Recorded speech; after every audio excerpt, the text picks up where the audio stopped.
Friday at noon. Branding, musicality, success, no yes. Jack Price is Right with Jennifer Savage.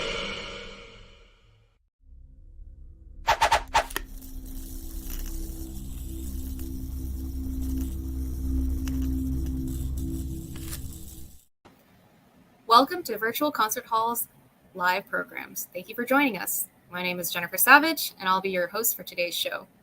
We're excited to be presenting our second episode of Jack Price is Right, and today we'll be exploring faith as it relates to our lives and experiences anywhere from the lens of musician, artist, manager, performer, and all the way down to eye level of the crude and unfiltered human being.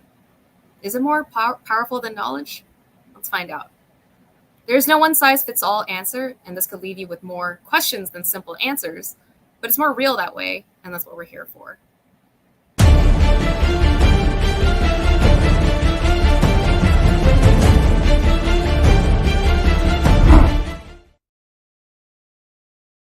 Hello and welcome. Great to have you join us, and welcome to the Jack Price is Right live show.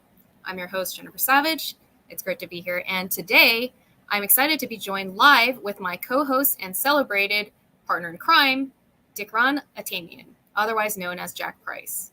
And just to give a little introduction, formerly known as Dickran and now known as Jack Price, he began his career in artist management in response to his own career as an RCA recording artist after winning first prize in the 50th anniversary Nuremberg competitions, as well as a crazy pianist who premiered The Right for solo piano. Welcome to the show, Jack Price. Wow. Once again, I'm baffled. I don't know who that is. You know, I just figured out why this show is called Jack Price is Right. It's because That's Jack you. Price is it's because Jack Price, the old show years ago was Jack Price is Wrong. See? So, you know, They say you look, yeah, that's right. Yeah. See? You just keep Jack Price is Wrong is the old show, and many people said to me, you know, you make so many darn mistakes. You could write a whole new piece or novel or whatever you happen to be doing, decisions and so on. So from years of being wrong, I turned into Jack Price is Right because old buildings, old people, old anything get respect after a few years pass. The older you get, you become right. And you're some elder statesman. That's why this show works, you see. And now the back end makes sense. Jack Price is Right. I never would have thought of that. All right. Well, cool. Good to know. I guess no one thinks that's so funny. It's not that funny, but I thought it's kind of an interesting idea. When you're wrong, you can be right. You can turn it into a right, you know. With age and with preparing the right spring. Yeah, I don't think it's right. with age. I'm just saying that because that satisfies most people's, minds. It's really not an age thing. It's just you got to flip the coin over and start doing everything from another perspective. But that's what people think is age brings on maturity, not necessarily. But anyway. Yeah. So, all right. Faith. But let's dive head first. What is faith? And what does it mean? Is that a question to me? You're asking me what faith is? Yeah. This is a very, very tricky, intrepid area. It's people disagree on what it is, similar to the truth, and they're very related. But the difference between faith and no faith is simple. Faith means it's something like, it's sort of like a carrot in front of you. It's something that you believe in, and therefore it keeps you going. Whereas knowledge, which is the kind of the flip side, is like, oh, I know this is true. Okay, I know the sky is blue. We talked about this last week a little bit, but that doesn't really do you any good. What faith does is it's a motivator. It keeps you going. Even if you don't know the result of what you're doing, the process, you don't know if it's going to come out right. You don't know. I mean, they say, life is what happens when you make plans, right? Okay, so right, Jack Price is right. Everything comes back to that word. I don't know. That's right. I don't know why we keep everybody. I don't know why we keep coming back to the word right, but I think it's because faith what could it be? Why do we keep coming back to right? Well, because I know why I come back to the word right, because of the word mistakes. We're defined by our mistakes. Okay, we're not defined by the great things we do. People say, "Oh, Lincoln, he freed the slaves, and he came up with that congressional whatever it was they voted on in 1861, and came up with all this fantastic stuff and great speeches." But the fact is, Lincoln learned more from his mistakes than he learned from all the good stuff he did. I know I'm that way too. They define us. Mistakes kind of identify us. Whereas, they do, because the perfection, nobody really remembers that. Look, everybody remembers the mishaps in life. Okay. So I have the faith that I'm going to make a lot. I know, and I believe, I shouldn't say I know, but I believe that my life will be filled with mistakes. And thank goodness for that, because we learn from our mistakes. We don't learn from things we do spectacularly. Okay. I mean, this was spectacular and that was definitive. And so, yes, it was. Once you've stated that it's definitive, in your opinion, of course, then where do you go from there? You don't learn from that stuff. You learn from baubles. You learn from goofs. You learn from the school of hard knocks. You learn from bad things happening to you, really bad things sometimes. And you go, how could I possibly have done that? So I think faith comes into it. It's not that we fail. It's right. How does faith relate to those? That's not. I'm going to tell you, that's not in itself an end game. The end game is, how do we recover? How do we get up? We fall down. Okay, that's knowledge. But faith gets us up, that there's another day, that there's a light at the end of the tunnel, that there may not be. I think this is a realization people have to come to. Faith does not equal success. Faith equals motivation. Faith gives you the idea that you can succeed. Okay? It's like someone once said, he called up his father and he said, I won this competition, whatever it was, Clyburn, or I'm speaking musically here. It could have been the Von Karajan Prize or the some great accomplishment. Right? Yeah, the Ernst Ensemble competition was another big one. And the father goes, how much money did you make? And the son says, no, it wasn't the money that I made. It's giving me the chance at a career. A chance at a career. Competitions, all of those things are faithless. What is faith is your attitude after the fact, after these things happen to you, and you either positive or negative. Sometimes the positive things, hey, be careful of the things you pray for, because they might come true and they might not be the right thing for you. So what do you mean, even the positives after? Absolutely. Look, here's one thing in life, and we're getting off on a tangent, but it has to do with faith. Mm-hmm. Everything is a part of everything. Okay. Happiness has some sadness in it. Sadness has happiness in it. Life has death in it. Death, for some of us, has life in it. Okay.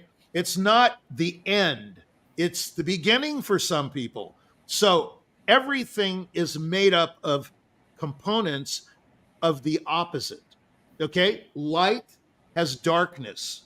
Don't ask me how. I'm not going to come up with the answer to that. This is more questions than answer period. Right? Yin yang. Yeah, but darkness definitely has light in it. The moon, the stars.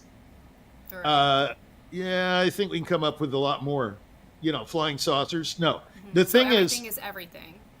No, everything has everything in it. In it. Okay? Or I should say, not everything, but components of the opposite thing. For example, you say that person's really brave, but in reality, they're very afraid. But the better part of themselves comes forward and they save the day, or get in front of a bullet, and take a bullet for someone, or whatever the case may be. The better part of them kicks in. It's like the parable. I hate to say it, but I do refer to the Bible a lot because there are a lot of truths there. Whether, like I said, whether you believe in it or not, the stories are fantastic. We love the truths Lord around here. Yeah, the Lord of the vineyard says to one boy, "Go and work in the vineyard," and he says, "Oh yes, master, I will." But he doesn't. He doesn't go. Okay, so he says to the other boy, "Go in the vineyard and work," and the other boy, this boy says, "No, I'm not going to do that. I don't want to do that." But he thinks better of himself later, and he does the work. So who did the Lord's bidding? Who did his will? Who made it happen? Of course, it's the one that didn't say yes to the Lord or to the owner. It's the one who did the work. The actions speak louder than words. I can say yes to you all day long and never do one thing. Okay? That's what faith, in other words, the better part of us is the faith part. The better part of us says, yeah, the better part of us. There are two parts, like I said, dark and light, or day and night, or courage and fear. Courage and I like that example. Courage and being afraid, or what's it called? Fear. Okay. The really brave guy in a war, that goes out, like the movie Ridge something, Hacksaw Ridge, yeah. The Mel Gibson movie. He talks about a guy that without a gun saved all these people with a piece of rope and pulled them up out of a canyon and all this stuff. I don't know all the details. I saw the movie. Don't really care about the details. But the point is what? Okay? He's afraid. He's afraid. He doesn't even have a gun because his religion tells him not to carry a gun. He will not shoot people, but he saves these people with a piece of rope. Okay? Yeah. That's faith. He had faith in himself, number one, and he had faith in his faith, okay? And he saved these people, but he was definitely afraid. So you have fear and bravery, a coward at first, and then a very valiant, brave person. Hero. At the end, the hero, the polished person comes out, the more refined, I've got to do this, That's what we're all about. And every person has this makeup. No one is unique in this way. There is a better part of everyone. There's no question. Now, the difference is there are those who call upon that better part, and there are those who are true to form to the bad part, to the dark part.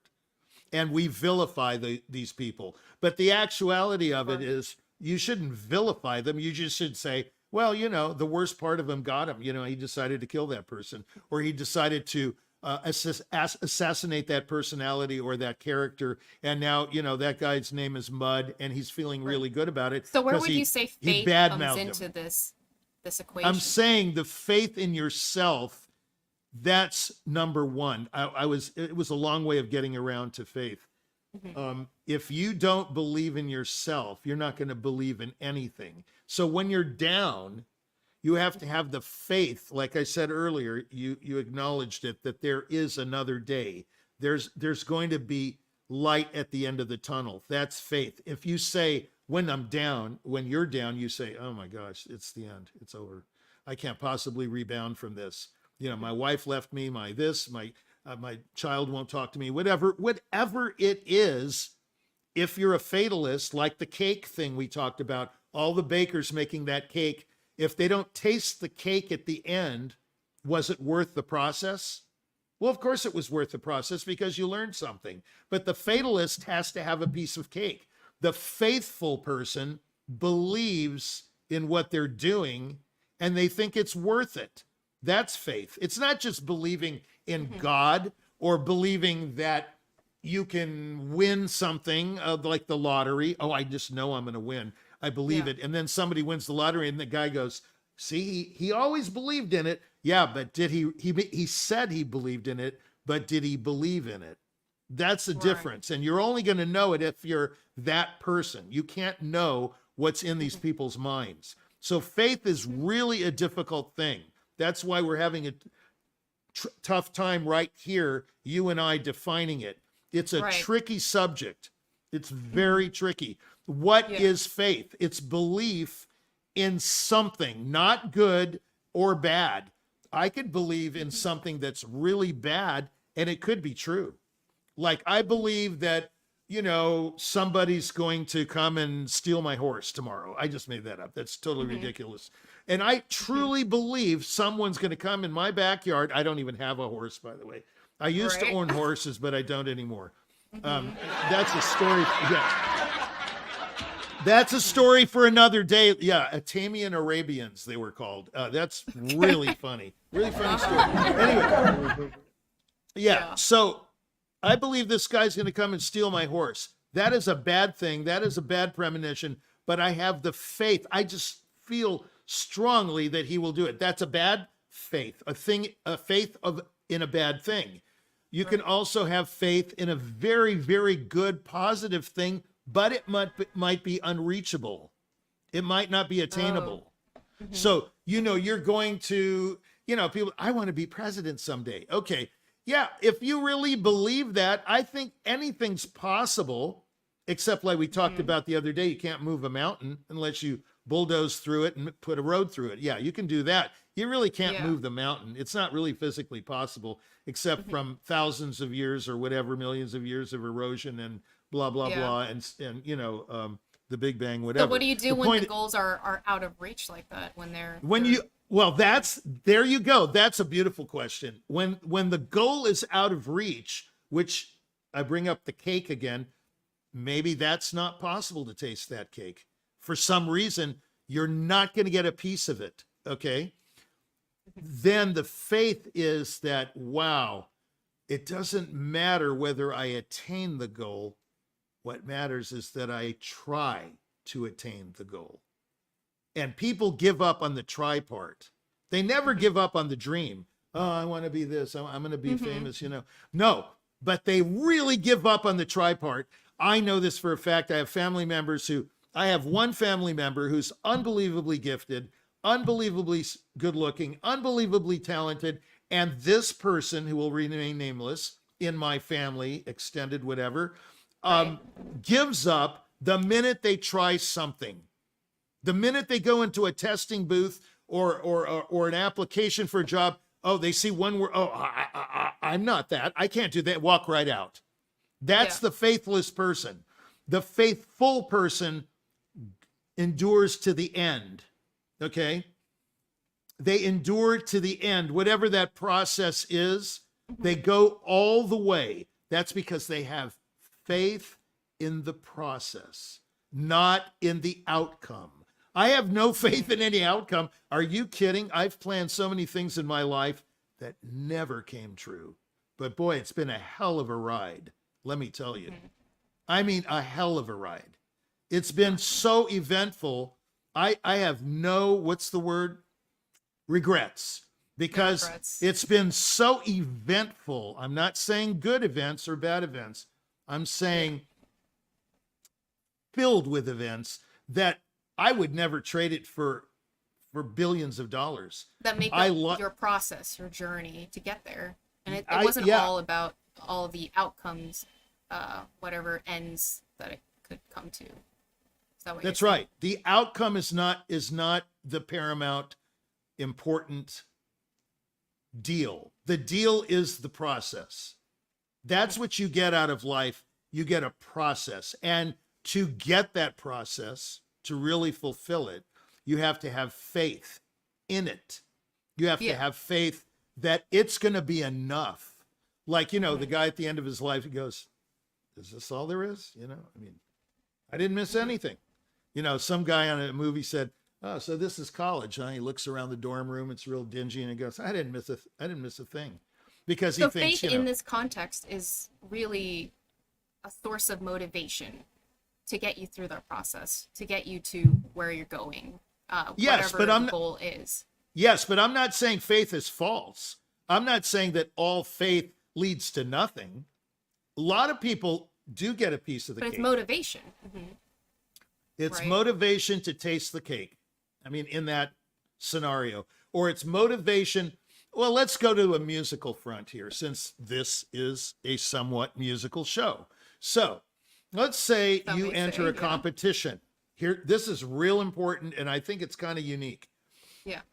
Let's say you go to a competition like the old Leventrit competition. People used to covet that prize. Clyburn won it. Lots of people won it. Zuckerman, Perlman. It's no longer because of a lack of interest. Okay, Rose Leventrit gave the original money, and now there's no money, or whatever. There's no more Leventrit prize. But it was a huge prize, especially for Juilliard kids. They all entered. Byron Janis, all those guys. So let's say you go into the contest and you don't win. Why don't you go into the contest with the attitude that you have faith that you're going to turn that performance into a recital or concerto or whatever for yourself? It's your own performance. It's like you're walking into the concert hall and you're the only one playing. You're the only one giving that short 45-minute recital. The jury isn't there. Imagine they're just gone. They're out in the dark anyway with these old model competitions. You can't even see them. So in other words, you're alone and you're offering up your inner emotions to the world. It's your concert. It's it's your concert. It's your thing. And then you finish and you walk off and then you realize, oh, I'm competing. I didn't even know I was competing. I was so lost in the music. See, that's the thing. People don't get into what they're into. They're thinking about winning. They're thinking about beating up.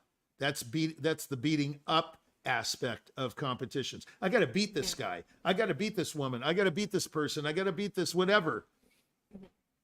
They should be thinking faithfully about what they're doing. Do I believe in what I'm doing? If I believe in what I'm doing, that's all that matters, is I'm going to give my very best for me. There's no audience, so you can't say I'm doing it for the audience, because most of these things are closed until the finals, right? So if you're in a competition, my advice, this could be price advice, we could call that the show. My advice would be to turn it into your own, I would say, platform. Make it your concert, your performance, and forget about all the extraneous stuff. You know, Santiago so-and-so is on next, and, you know, Keith Lockhart is on, then he's going to conduct next, and all these people that are supposed to be phenomenal.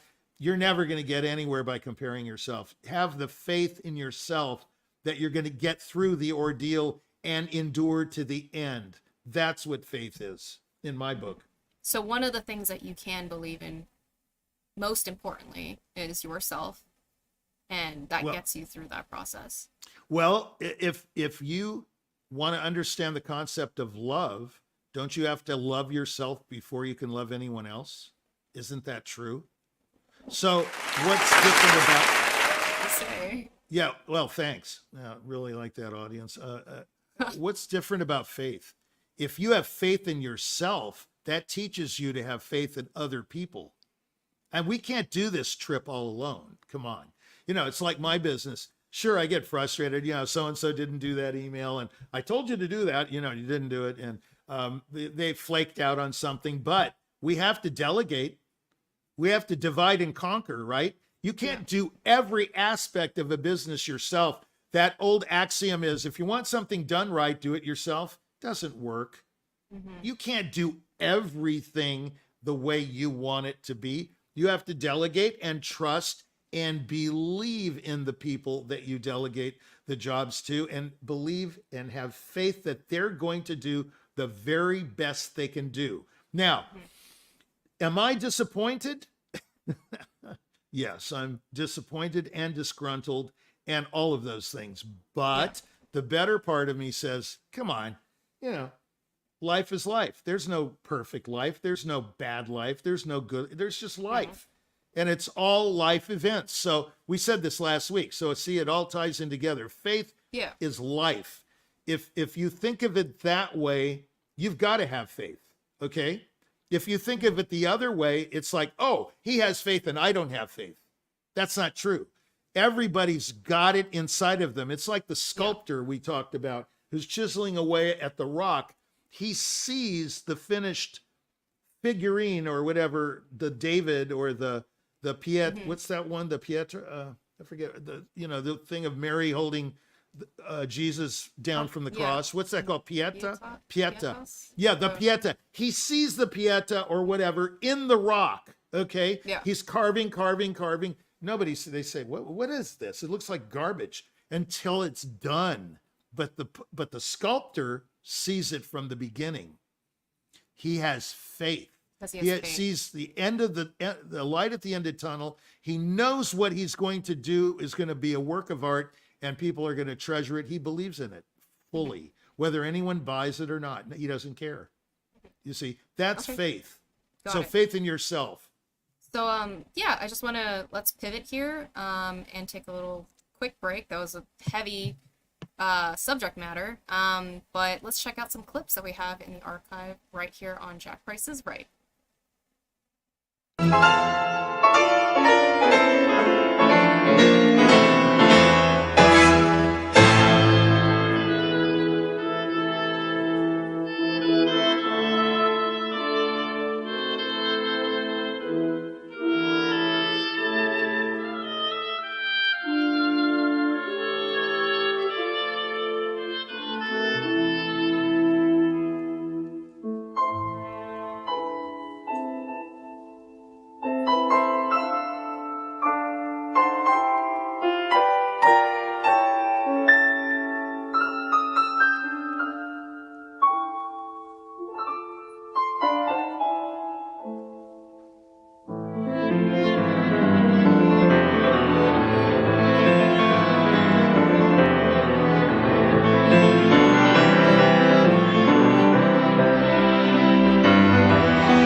I just want to take a moment here to mention that we are live every Friday with Jack Price is Right, and we've got so many hard-hitting topics in store.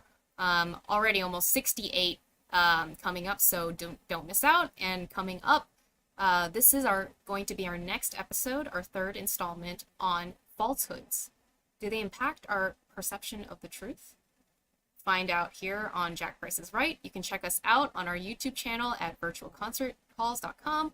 We're also on Twitch, LinkedIn, Alignable, all of the major platforms, streaming to so many different places. And find out more info on virtualconcerthalls.com as well as priceattractions.com. And with that, just want to get back into the discussion. What you were saying, Richie, about faith. And having faith in yourself as well as the people around you. Well, that's number one, in yourself. That clip was perfect because the Schumann Concerto is something that everybody plays.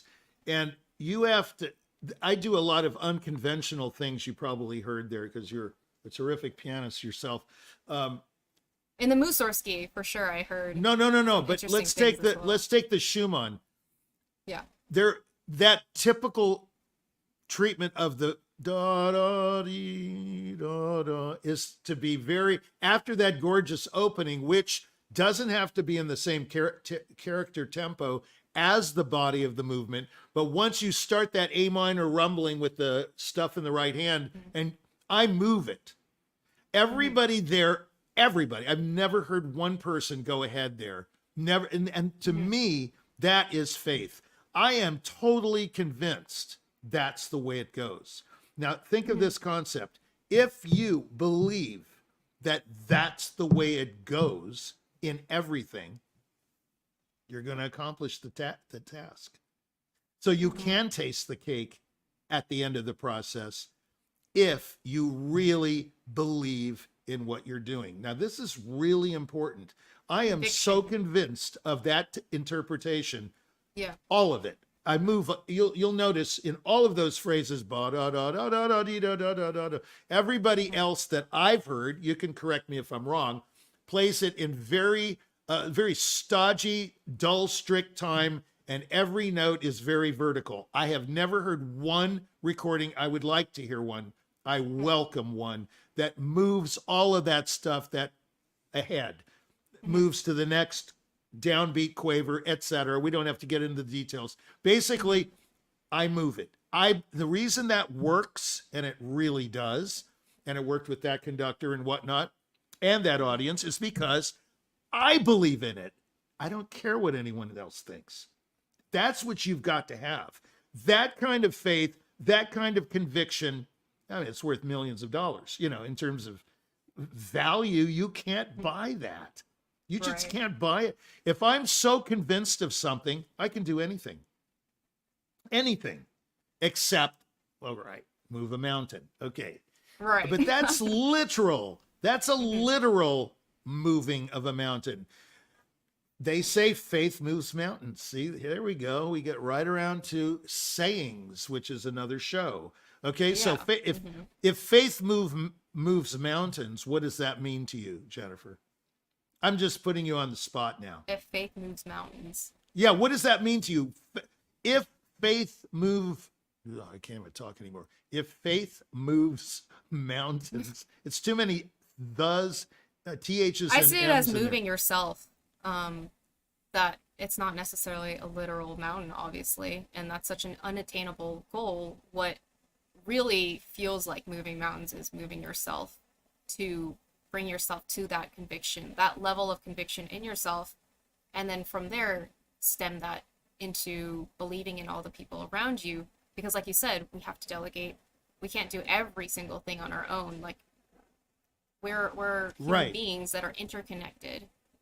Faith has a lot to do with delegation. Faith has a lot to do with believing in not just yourself but other people, because you have to. You can't do everything yourself. But I'm getting to a deeper thing. In a way, it's kind of superficial. The reason that saying works, faith moves mountains, is because in the old days, shall we say, people used to like parables. They used to like stories because they were perhaps less intellectually stimulated, and stories and little analogies would really work to show them what that topic was all about. Really get that meaning across. Yeah, so faith moves mountains is not what it seems in my book.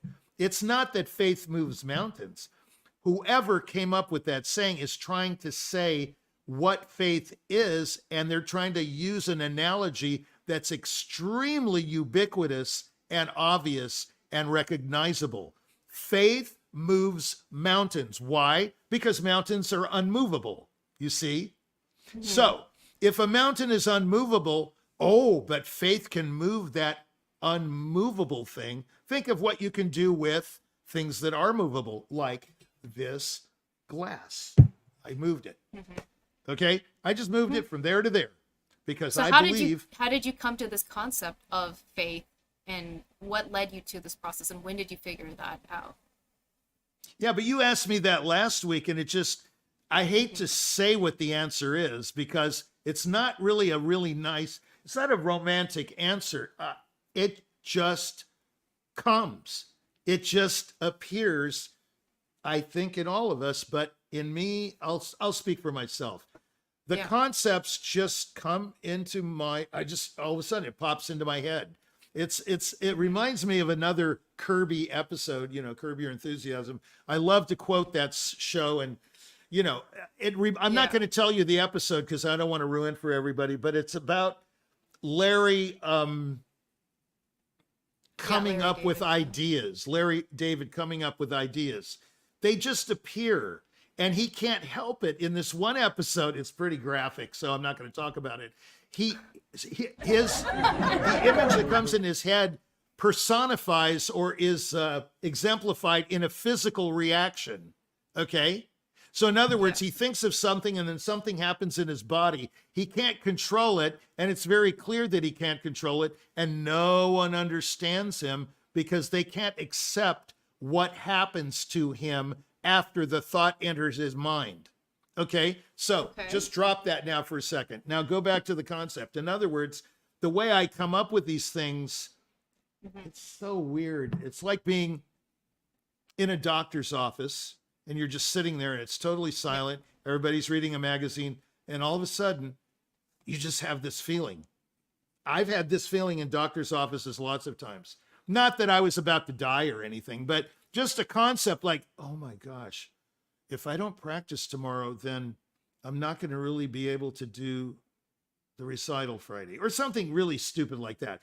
These realizations, they just, how things pop in your head? Right. And you shouldn't be thinking about them because they're negative sometimes. Like they're intrusive thoughts. Yes, and that's how I come up with this stuff. In other words, the crystallization of the word faith for me just came to me. I didn't think about it very much. It's just, actively. people. Yeah, here's a great story. Russell Crowe is in this movie, as you know, A Beautiful Mind. And there's a character in the war room that says, do you ever just know something? And Russell Crowe's character goes, constantly. Now, it's an arrogant statement from Russell Crowe's character, right? Nash, the economist. But he had to tell the truth. He constantly knows stuff, just constantly, because it enters his mind and he knows it's true. Like we talked about last week, it's that spirit that verifies the truth. Okay, so these things are constantly entering your mind, and you decide in those moments, is that true or is that false? Is that true or is that false? That's where falsehoods come, right? Or the falsehoods are mostly sayings, but nevertheless, but it's through this process that you figured out your crystallized definition of faith. Yeah. And when the idea comes into my head, I have to decide right away if I believe in it. See, faith. In other words, this idea comes in, okay, no, that's no good. Yeah. Or it comes into my head and I go, that's it. That's just what I was looking for. So then, is faith acquired or is it a gift? It's a gift. But it's a gift. But like all things, it's acquired and it's a gift. But it's a gift first and foremost, you would say? I think so. I would say that faith is a wonderful gift, but you can learn to have it. And it's not any less than the person that's born with it, or whatever you want to say, gifted. Okay, a person can learn to have faith through experience. Okay, it's like doubting Thomas, right? Okay, so. Okay. All right. Fine. Yeah, very good. Okay, so you see what I'm saying? It's okay. Okay. I believe it. If I see it, I'll believe it. If I smell it, I'll believe it. If I can touch it, I'll believe it. Right. That's faith too, but it's, I would say, less of a faith. If you believe in something you can't see and you can't hear and you don't know is there for sure, that's greater faith than, oh yeah, I'll believe in it when I see the money. I'll believe in it when I feel that person. and know that they're alive. I believe in it if I can, if that's the true entity, I'll believe it when I see it. Why is it greater when it's something intangible? And because it's more motivational. The second faith that you're talking about that has to be proven, like if I touch it, I'll believe it, that doesn't motivate at all. As a matter of fact, it's kind of embarrassing. In other words, the faith of something that doesn't truly exist, or you can't prove that exists, is so powerful. I can't tell you. For me, and I think everybody has this, it's that unbelievable quality is, I don't know if it's going to happen, but I sure hope it does. And that's what keeps an artist going. If you talk to any artist, you think to yourself, even as an artist or former, you think, wow, that's a losing proposition. I have no idea why they're doing that. But they just believe in it so much. I applaud that, even if I poo-poo it and I say, oh, that's never going to happen. That's just me in my faithless moment. And that person could have tremendous faith in the moment that I have no faith. You see, it doesn't matter what I think. It doesn't matter what you think. It matters what they think. What do you do in those moments of faithlessness? Like those lapses, momentary lapses, when you're... Oh, I'll tell you what I do. I get despondent, and I get to, somewhat fatalistic, and I think, what am I doing all this for? What is all this baloney?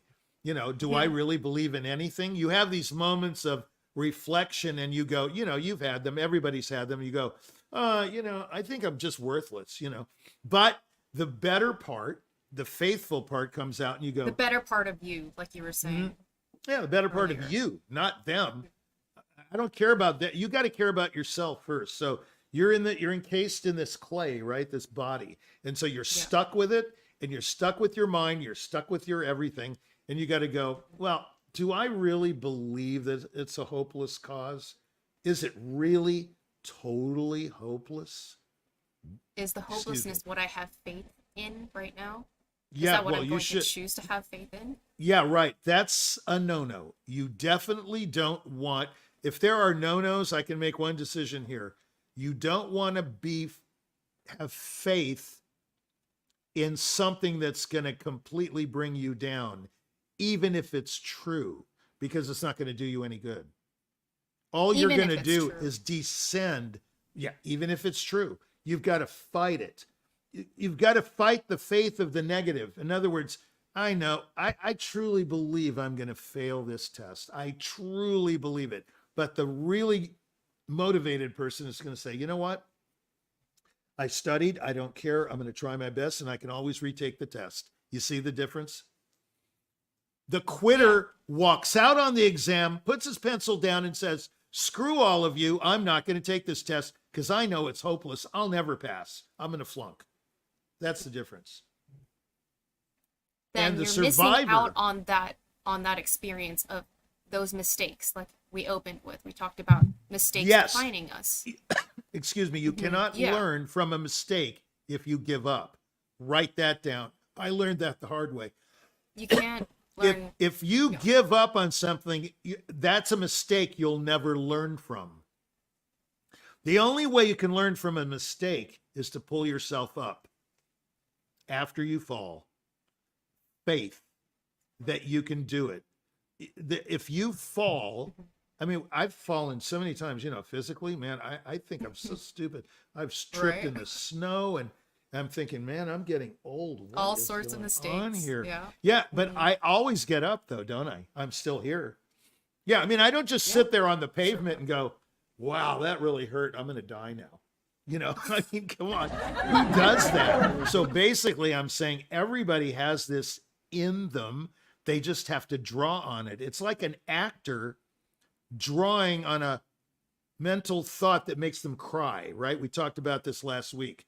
Yeah. How does an actor get paid so much money for crying? Because it's a difficult thing to cry on the spot, turn it on like a spigot, a water faucet. But if you can relate to an incident like that and have that reaction, that's just money in your pocket. You see what I'm saying?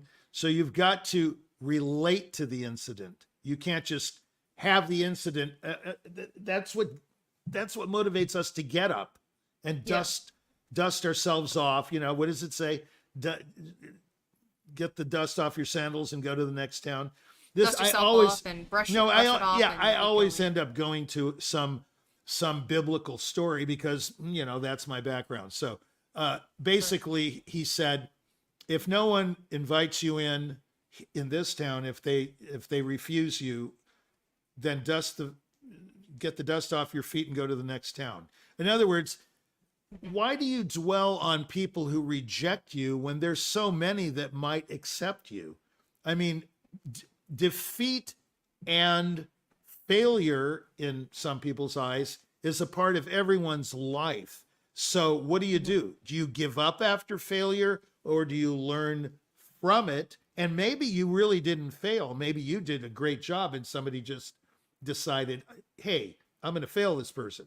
I mean, you know, there are a lot of politics in life that we have no control over. So failure is not always our fault. It can be the fault of someone who's in a judging or an adjudicating position that has really no authority and doesn't know what they're talking about. So you have that, like these people that go to jail for murders and things that they did not commit. And then all of a sudden they're exonerated in 15 years because of some sensational discovery, you know. Okay, we know all about this. The movie Hurricane is all about that, where Denzel Washington, I think, gives the performance of a lifetime of a fabulous boxer that went to jail for years for a murder that he didn't even know about. He was nowhere near, but because he was black, he was nailed for it in a Pennsylvania town or something. Okay, so that's people are always judged inaccurately many times. That's not our problem. Our problem is to pick ourselves up. What did he do? He picked himself up in jail and he wrote a book about it. And it touched someone so deeply, they came out of Canada into his city and proved him innocent. That's how powerful his faith was. He was so faithful to his belief, of course, his knowledge in this case, that he did not. He did not commit that crime. He wrote a book, and it inspired years later someone in another country to move to the United States and defend him and do research to get him out of jail with a team. This is an incredible story. And so that's one of the best examples of faith I know of. Watch the movie Hurricane, and it's his best performance of all time. It will teach you a lot. Then faith and knowledge, the relationship between those, what would you say is more important between those two concepts? Yeah, we haven't covered that. There's so much to cover here, so I'll try to do it in the time left. Yeah. Knowledge is not nearly as powerful as faith because of one thing. Well, we've already covered it, actually. Faith is a motivator. Knowledge is just knowledge. So I know something to be true. That does not motivate me to do anything. I just go, huh? Oh, like your earlier example. Yeah, like verifying something is in front of you is knowledge, but then having the faith in something that's intangible is no. Verification is fantastic. Like when you're crying and you say, yes, I know these feelings are true. That's an incredible moment of, I would say it's ecstatic. Realization. Yes, realization. Sorry, I couldn't get the word. That moment of realization is a very happy moment. That's a wonderful thing. And then you have knowledge. Then you have to say about an hour later, oh yeah, I know that. Because you've already gone through that process of the tears telling you, oh, yeah, what I'm feeling is really true. So knowledge of the truth is great, but it's just knowledge. You just know it to be true. I know this microphone is sitting here. I know that picture is on the wall. I know I'm sitting here talking to you. This is not a motivator. What's a motivator is what I just told you about that parable. Those who believe but cannot see. Those who believe but cannot hear. Those who believe who cannot taste, cannot smell, but they believe in it 100%. That person is motivated to what? To find out if it's true, you see? So their process is, I believe in it and I want to find out if it's true. Wouldn't it be fantastic if it's true? Wouldn't that be great if what I believe in comes true or is true? You see? That's the difference. Wow. Yeah. Okay. That's the difference between faith and knowledge. Knowledge does nothing. Faith and knowledge. I mean, I shouldn't say nothing. I shouldn't say nothing. Knowledge is very important, but it's not a motivator. Not in my book. Okay. Well, I hate to cut you off here, but while we're on a roll, but we're running out of time here, and I think that's all the time that we've got today for faith. Good. This has been really interesting to get into, and we connected it to so much of what we've talked about. Truth. Like, all of these topics are, like you said, it's sort of like those complex human relationships where everything, you have to rely, you can't just rely on yourself. Everything is interconnected, just like we are. And all of these topics are within ourselves, and it's up to us to find that motivation, that faith, to go through that process and figure it out for each of us and find our own individual truths, right? But, I mean, that's why I did the show. I think all of this stuff, and you'll find that each show just kind of flip-flops back to the previous show, goes ahead to the next show. They're all interconnected. It's self-referential in some and ways. It's all there. It's nothing unique. It's just the way you say it maybe might strike a nerve. But the point is, all of this stuff is in us. Got it. All right, well, let me just thank you for being with us today, Jack Price, You're welcome. Otherwise known as Richie, and it's been great having you on. With that, that's the show, everybody. The time is right. I think we gotta go, but I just want to take one more moment to thank all of our sponsors and all of our collaborators. We have so many partners and sponsors that without which we wouldn't have made this show possible. And I want to also give a big shout out to the production team. Today's broadcast was powered by Christian Pelagi. He's been directing behind the scenes, working all the magic. Couldn't have done it without any of you, and we're sincerely grateful to have you along with us for our journey, our process, like we were speaking about today. This has been Jack Price is Right. I'm your host, Jennifer Savage, and I hope you gotten a little something out of it. I know I did. See you next week.